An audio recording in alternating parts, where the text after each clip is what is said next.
dang it, Uncle Sam, I'm bored. There's nothing going on. Everybody's got a ceasefire and everyone wants to care about each other's feelings. Gosh, I need an all-out war. Buff, sometimes the news slows down, and we just gotta roll with the punches. But, I mean, it's right around Mother's Day.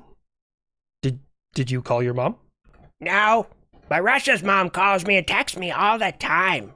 Some really lewd stuff. Sends me pictures, too. Hey, Russia, can you tell your mom that, like, she needs to get some plastic surgery or something? Them things, when she takes off that bra, looks like an over-easy egg that got nailed to the wall. I mean, I like the energy, but just not my favorite. I am ignoring you. And plus, I cannot hear you over the sound of my Victory Day parade. It's beautiful here. You know, America, it was me that won against Nazi Germany. I beat you to Berlin. Took you 6.5, 7 years to get 1,100 kilometers. That's how far it is from Moscow to Berlin. Took me less than 4 to get like 5,000 miles while I was simultaneously, almost completely by myself, fighting 1.2 million Japanese and giving you all the equipment for the Red Army, which doesn't exist anymore because they lost during the Cold War. Yeah, anyway, good time. So you gave us some tanks and food and stuff, and maybe some trucks. Those did not win the war, did not change anything for us. America is a country of machines. Without the use of these machines through Lend-Lease, we would have lost this war. Do you know who said that? Probably the UK. They always need your help. I beg your fucking pardon, red guy. It was a rather tasteless joke there. I can work on it. Give me a couple of seconds. UK, I swear to God, we can't help you anymore. We've alley-ooped you so many good insults to throw at Russia. Yeah, fucking tundra tard, Slavic special ed, fuckface. I mean, you can just go with the classic. I'd rather like that one, what was it? You used it years ago. Vodka-flavored dipshit. Getting back to the quote, that was Joseph Stalin. Oh, snap. Gay wreck poser. So what? That was all carried by Russian blood. Maybe you forgot that more of the Soviet Union lost soldiers than everybody else during World War II. Is that how you win wars? By losing more soldiers? Oh, fuck, I've been doing it wrong for 230 years. Yeah, by that logic, your friends Wagner won the Battle of Conoco Fields. There's 300 Wagner guys fucking died, and I think someone on the U.S. side rolled their ankle, or maybe threw out their hip laughing too fucking hard. I don't know. Do not worry, Russia. We are on your team. It is my soldiers that stood side by side with yours in Kursk. We were fighting for the freedom of the Russian Federation. Oh, shit. There was North Koreans in Russia. Huh. I've been telling you that for months! But no, nobody wants to believe me because my president is a former actor who maybe wore some fucking precarious outfits in the past. But oh, God forbid, the fucking North Korean kimchi-smelling fucking weeble wobble says something and all of a sudden everyone's like, oh my God, it's the truth! God, he called him a kimchi-flavored weeble wobble. Oh, fuck, that's the best thing I've heard all week. I'm not trying to be weird here, Grandpa Buff, but, what's a weeble wobble? Oh, kid, okay, so it was like a toy from, I want to say the 80s or 90s. They were these fat little people that, the whole song behind them is Weebles Wobble, but they don't fall down. He pretty much just called him a fat piece of shit, and honestly, it was one of the most creative things. God bless you, Ukraine. I'm pretty proud of that one. You watch what you say about the Supreme Leader. You need to understand that our experience on the battlefields in Kursk have taught us that American weapons are tacky and defective. Oh yeah, you want to test that? I'll show you how fucking defective they are. I'll make that Weeble fall all the way the fuck down. Weebles wobble, man. Fuck, that got me good. You're really talking shit when you have a 50% dud rate in the munitions that you've given to Russia. That's artillery, your rockets, everything. 50% of everything just doesn't explode. It doesn't do what the hell it's supposed to do. You know what? I guess I would probably be that way too if my defense budget was like $4 and a fucking cupcake. $4 and a cupcake. Sounds like the name of Kim Jong-un's Fucking mom's sex tape. God, that was really hard to get out. The words were in my brain, but just didn't want to go. You realize, North Korea, I stopped using DPICM, which is dual-purpose improved conventional munition. It's a cluster munition full of shape charges.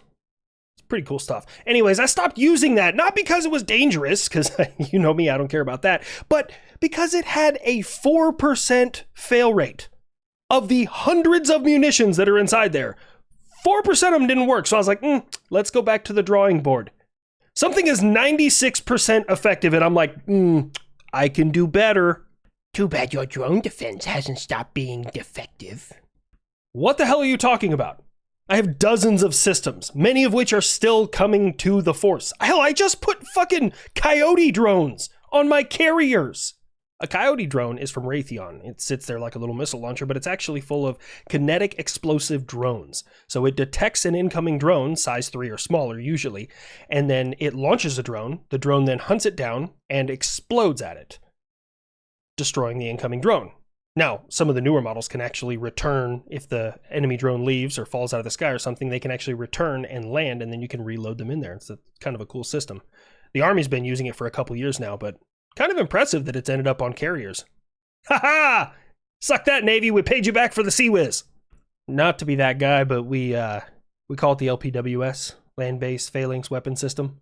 Most people call it CRAM, but that's actually its job, not what it's called. Just clarification. It's pretty much the same thing that the Navy has, except we put it on a trailer and gave it a tan. You are blinded by your hubris, America. The great China has started to pull ahead. With programs like my White Emperor, 6th Gen aircraft. I'm going to call bullshit for the same reason that I know you don't have a real hypersonic. I haven't built it yet, so you can steal it. But go ahead. Tell me what its stats are. What can it do? It can fly at supersonic speeds.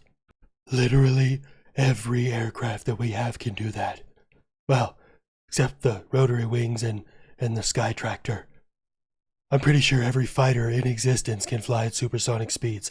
At least every country that has a good one. Maybe not the Eurofighter Typhoon. I believe the gayness of the canards creates too much drag. Oi, bruv! You think that's funny? You fucking want some, eh? More than anything in the goddamn world, I'm gonna spank that ass so hard, you're gonna be singing the Star-Spangled Banner by the time you get back to the hangar. I don't know if he's getting more feral, but I'm fucking here for it. Anyways, what other stats? It has a range of 20,000 kilometers. Oh, shit, I'm sorry. I'm allergic to bullshit, but, I'm sorry. Did you find a way to make it run off of, like, I don't know, hopes and dreams or audacity or some shit? Because that's bullshit. It's capable of speeds greater than Mach 5. Okay. Let me just go back 50 years and go grab the X-15 off of the Island of Unfinished Projects. God, just remember, anything you're doing right now that you think is innovative, I either have done and realize it's a dumb idea, or I have done and just kept the program around. But continue. I can fly at the edge of space. Wow. Only 70 years behind there.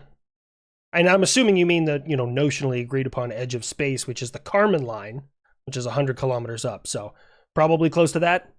Yeah, West Taiwan. Me and the SR-71. We spend most of our time up there.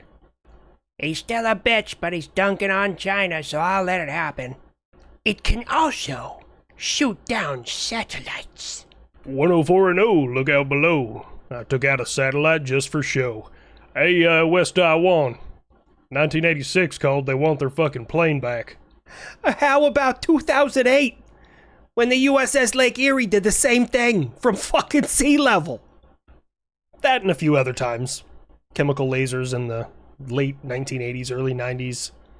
Stuff like that. But good job. I'm proud of you, China. All those big claims and fancy technology and the engineers just couldn't get a bubble level and make the nose straight, huh? It couldn't happen. Have you guys seen the picture? It's fucking hilarious. Just go look up a picture of the white, whatever the fuck he calls it, and look at it. The nose is crooked.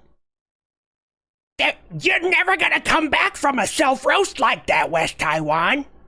America, what's this I hear about somebody splicing a spider's DNA and making a glowing red web that is fluorescent. Yeah. The article was kind of ambiguous, so I'm not really sure which country it was. So I'm just going to take responsibility for it because it sounds oddly American. But yeah, splice the genes of a spider with something else that does produce, you know, bioluminescence and made a glowing red web. It's got some real world applications, not just combat. America, look, I'm 100% on your fucking team. Like, don't get me wrong, Team USA all day. Raise hell, praise Dale. But anyways, I can't get behind this one, man. Do you have any idea how fucking scary the Everglades are going to be at night if they are infested with glowing spider webs? You know what? Fuck that. I'm moving to another planet. Mars is mine. You keep your fucking devil arachnids here.